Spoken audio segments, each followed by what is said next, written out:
చాలా డిఫరెంట్ అండి. ఎందుకు అంటే ఇది స్టాక్ మార్కెట్‌లో ఒక్కటే కాకుండా బయట నేచర్‌లో కూడా చాలా కనిపిస్తూ ఉంటుంది. మీరు ఒకసారి వెళ్ళి గూగుల్ అయినా చేయొచ్చు.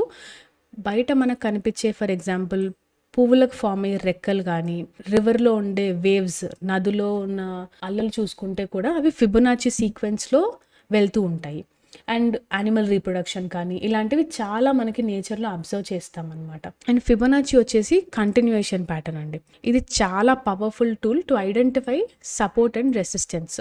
దీన్ని అందరూ కరెక్ట్‌గా యూజ్ చేయరండి. సో, దీన్ని కరెక్ట్‌గా ఎలా యూజ్ చేస్తారు? దీనిలో ఉన్న తప్పులు ఎలా ఫైండ్ ఔట్ చేయాలి అనేది మనం ఇప్పుడు చూద్దాం. ఇక్కడ మీరు అబ్జర్వ్ చేస్తే ఇక్కడ లెఫ్ట్ సైడ్ టూల్ బార్ ఉంది కదా! దీనిలో ఇక్కడ ఈ సింబల్ ఉంది కదా! ఇది క్లిక్ చేస్తే మీకు ఫిబ్ రీట్రేస్‌మెంట్ అని కనిపిస్తుంది.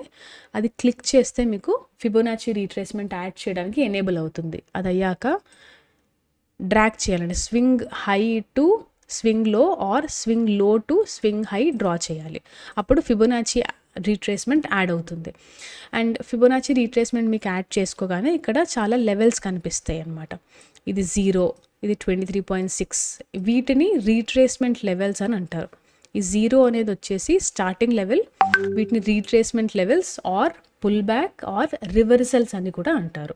ఎప్పుడు ఫిబొనాచి తీసుకున్నా మీరు ఇందాక అబ్జర్వ్ చేసినట్టు హై నుంచి లోకైనా గీయచ్చు ఆర్ లో నుంచి హైకైనా గీయచ్చు.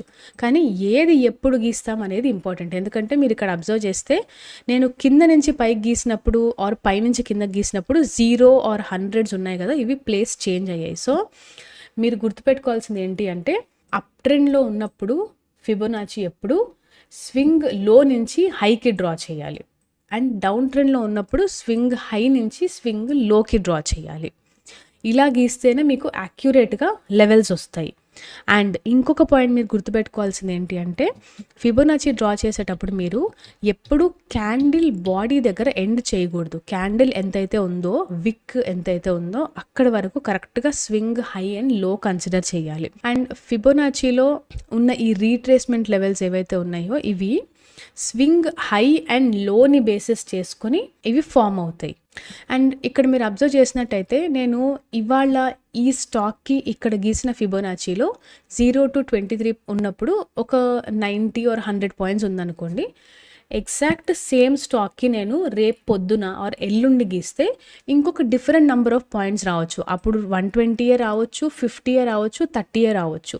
సో ఆ పాయింట్ డిఫరెన్స్ ఆర్ ఈ రీట్రేస్మెంట్ డిఫరెన్స్ అనేది నేను ట్రెండ్ ఎంత పెద్దది చిన్నది తీసుకుంటున్నాను అనే దాన్ని బట్టి డిపెండ్ అయి ఉంటుంది. పెద్ద ట్రెండ్ ఫామ్ అయితే పెద్ద రీట్రేస్మెంట్ వస్తుంది అండ్ పెద్ద టార్గెట్స్ కూడా ఉంటాయి. అండ్ ఇక్కడ ఇంకొక అజంప్షన్ కూడా ఏంటి అంటే మార్కెట్లో జనరల్గా 23.6ని రీట్రేస్మెంట్ లెవెల్ కింద కన్సిడర్ చెయ్యరు. కానీ ఏమవుతుందంటే ట్రెండ్ ఒకవేళ పెద్దది ఉంటే మీకు 23.6 దగ్గర కూడా మీకు చాలా మంచి రివర్సల్స్ కనిపిస్తాయి. అండ్ జనరల్గా అందరు మార్కెట్లో చేసే 2 మిస్టేక్స్ ఉన్నాయండి. ఆ 2 మిస్టేక్స్ ఏంటనేది ఇప్పుడు మనం చూద్దాం. ఇక్కడ నేను స్వింగ్ హై నుంచి లోకి డ్రా చేస్తున్నాను. మనం ఇందాక అనుకున్నట్టుగా డౌన్ ట్రెండ్లో ఉంటే హై నుంచి లోకి డ్రా చేయాలి కదా. సో నేను ఇక్కడ డ్రా చేశాను. అండ్ ఇక్కడ డ్రా చేశాక మీరు అబ్జర్వ్ చేస్తే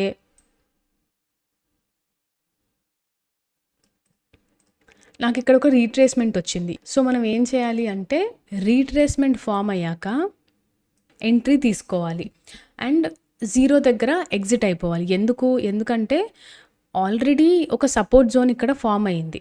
మళ్ళీ ఇలాంటి ట్రెండే ఫామ్ అయ్యి ఉన్న సపోర్ట్ జోన్ని బ్రేక్ చేయాలి అంటే చాలా తక్కువ ఛాన్సెస్ ఉంటాయి. అందుకని 0 దగ్గర మనం ఎగ్జిట్ అయిపోవాలి. అండ్ ఎంట్రీ ఎక్కడ తీసుకోవాలి, స్టాప్ లాస్ ఏది పెట్టుకోవాలి అనేది మనం నెక్స్ట్ దాంట్లో చూద్దాం.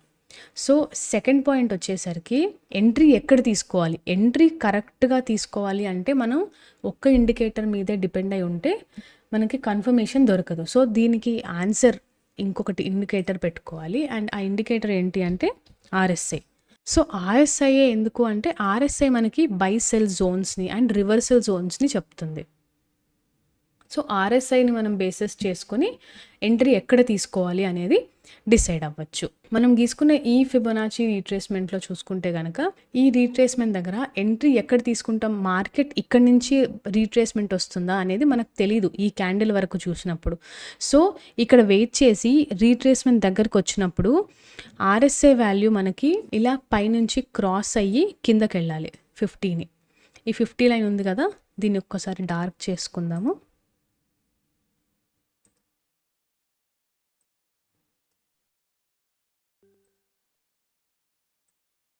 ఈ ఆర్ఎస్ఐ లైన్ కనుక పైనుంచి కిందకి క్రాస్ ఓవర్ అవుతే అప్పుడు మనం ఎంట్రీ తీసుకుంటాం. సో ఇక్కడ ఆర్ఎస్ఐ ఎక్కడైతే 50ని దాటి కిందకు వచ్చేసిందో ఈ జోన్లోకి, అంటే ఇక్కడ చూడండి 49.89, ఇక్కడ వచ్చిన తర్వాత మనం ఎంట్రీ తీసుకుంటాం. ఇక్కడ తీసుకొని స్టాప్ లాస్ని ప్రీవియస్ స్వింగ్ హై దగ్గర పెట్టుకుంటాం, అంటే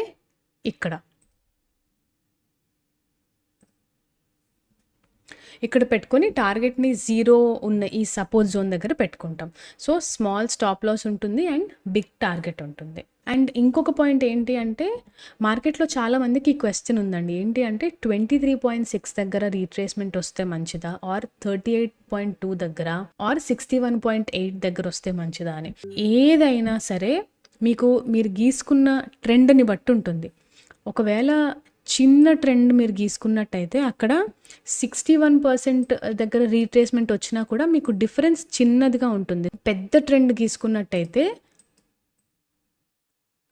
దాంట్లో 23.6 దగ్గర రీట్రేస్మెంట్ వచ్చినా మీకు ఎక్కువ పాయింట్స్ ఆర్ ఎక్కువ ప్రాఫిట్ అవ్వచ్చు. సో మీరు డ్రా చేసుకున్న ఆ ట్రెండ్ని బట్టి ఏ లెవెల్ బెటర్ ఫర్ రీట్రేస్మెంట్ అనేది డిపెండ్ అయి ఉంటుంది. ఈ వీడియో మీకు నచ్చింది అనుకుంటున్నానండి. ఒకవేళ ఈ వీడియో మీకు నచ్చినట్టయితే వీడియోని లైక్ చేయండి అండ్ ఛానల్ని సబ్స్క్రైబ్ చేయండి. యాజ్ యూజువల్గా ఒక ఆల్గో ఆఫర్ చెప్పాను కదా, మీకు ఏమైనా ఫ్రీ టూల్స్ కావాలి అనుకుంటే బ్లూ చిప్ ఆల్గోస్కి వెళ్ళండి. ఇంకొక ఇంట్రెస్టింగ్ వీడియోతో మీ ముందుకు వస్తాను. అంతవరకు థ్యాంక్ యూ.